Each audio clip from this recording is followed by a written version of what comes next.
Alright guys, I want to talk to you a little bit about concealed carry and something that I'm seeing more and more these days with these EDC kits and so on and so forth, EDC everyday carry. See a lot of posts and pictures of people talking about, I carry such and such a knife and this gun and I carry a tourniquet and whatever. But these are all the things, the types of equipment that they carry on an everyday basis. That's fine, I have no issue with that, but I want you to stop and think a little bit about how you go about setting these things up, how you put this stuff together, and try it out. Try it out in your training, in your force-on-force training. Try it out in everyday use and find out, is it practical, and don't be afraid to move things around.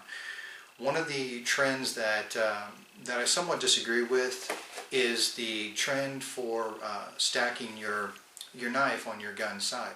Now, I am an advocate of carrying appendix if you can. If you have the build that allows you to carry inside the waistband appendix, I'm an advocate of that. I think it's probably the best position to carry from an appendix or from a combative's point of view.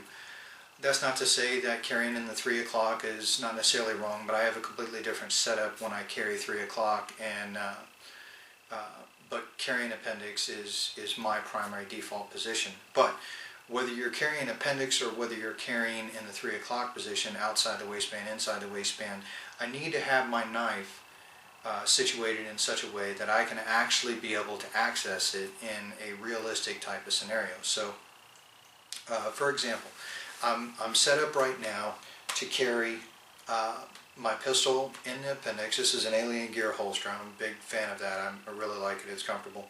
But I've also, just for the purpose of demonstration, I've got one of my training knives set up here. How some people might carry it in their belt or whatever. Now, if you're carrying 3 o'clock, a lot of people might carry their knife in the appendix, or if you're carrying with your pistol in the appendix, you might carry your knife in 3 o'clock, or you may even just have a folder that you have stuck in your pocket.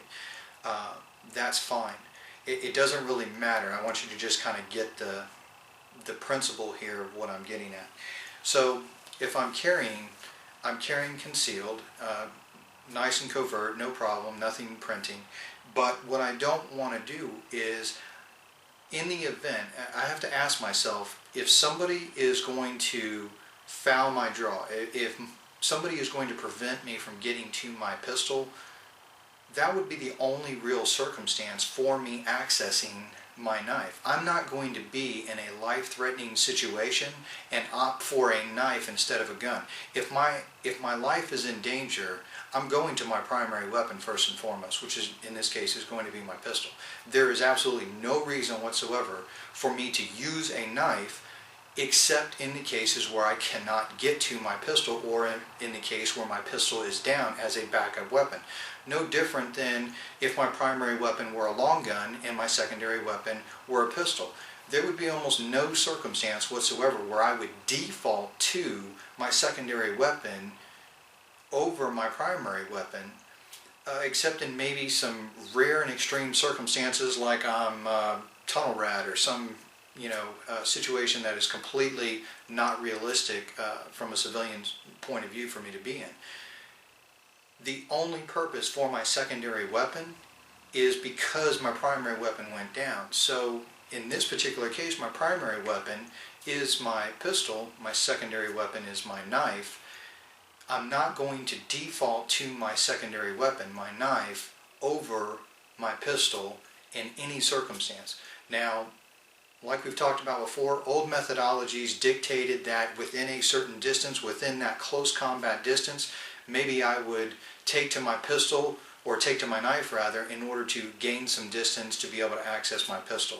I'm not an advocate of that. I am an advocate of using the pistol even in close quarters, up to and including contact distance, and knowing how to strike with it, knowing how to use the weapon as it's intended, but even at close contact distances. So the point being is how I set my gear up on my body is infinitely important, because it makes no difference whether or not I'm carrying a knife if I can't access it. And I'll give you an example. One method that I teach unarmed attackers against an armed attacker is to be able to foul their draw and to prevent the individual from being able to access their pistol. We call it anchoring the pistol. So in the event I see somebody actually make a move for a pistol, I'm going for that hand, because I don't care whether or not they get that pistol clear or whether that pistol stays actually in. My focus is going towards the hand, and what I'm looking to do is I'm looking to anchor the hand in so that they cannot actually remove it from the holster. So I anchor that hand in. Well, in this type of scenario where my hand is anchored, or maybe they have placed something between, like maybe their hand, they place something between my pistol and my draw hand, in either type of situation, my hand is occupied. In this particular situation where the attacker was actually able to get his hand on my pistol and my hand seats on top, if I remove my hand to draw my knife, I run the risk of him getting my pistol. If the situation is reversed and I managed to get my pistol and this person anchored my hand so that I could not draw on them, well, now I'm in the same situation. If I let go, well, they still apply pressure, but no matter what, I cannot get to my knife to actually be able to clear them. Also, because the knife is on this same side, it makes it increasingly difficult for me to actually get to my knife without giving it away to be able to get this guy off of me. So I'm not a big advocate of actually keeping the knife on the same side as my pistol. Instead, you can see what I've got is, this is a tactidactical knife. I'm a real big fan of these.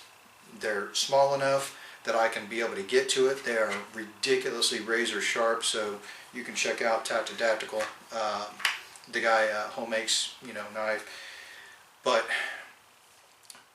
I've got it set up in the same type of scenario with a slight cant in a Kydex case that keeps it from imprinting, but by the same token, it allows me to either cross draw if there's a certain rare circumstance where I need to take my primary hand and be able to access my knife, or I can set up to where, like I said, in the same situation, my hand has been anchored and I have to use my support hand.